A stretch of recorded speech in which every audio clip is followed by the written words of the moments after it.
Three things I learned, Thanksgiving edition, November 27th, 2020. Number one, I'm thankful for the optimists.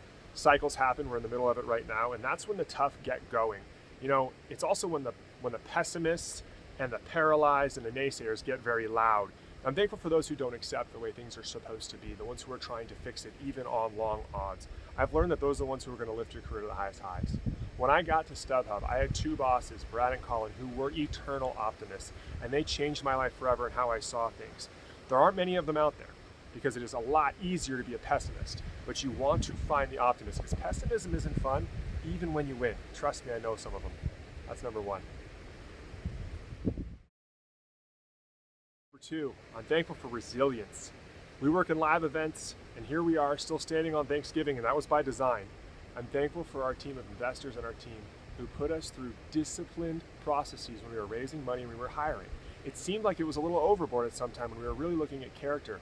We turned down some deals that paid a lot more money. We turned down some pretty big name VCs because we were looking for those who really believed in what we were doing over the long term and that were very resilient.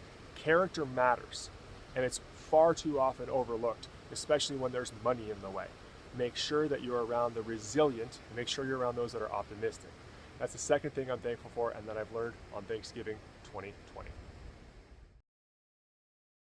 Number three, I'm thankful for patience, playing the long game. I've had people in my family having me play the long game. I've had mentors push me to play the long game.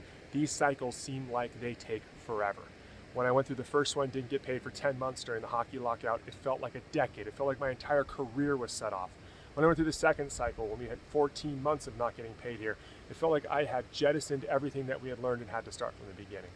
But I've learned to be patient and play the long game, in good times and in bad. People looking for the short-term dollars, sometimes that pays off, but the vast majority of the time it doesn't. Look for mentors, look for investors, look for players playing the long game.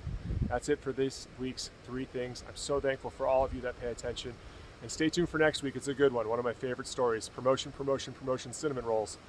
We've been laughing about this one for a long time. It's the worst meeting I've ever been in, and I learned so much from it. We'll see you next week on the three things.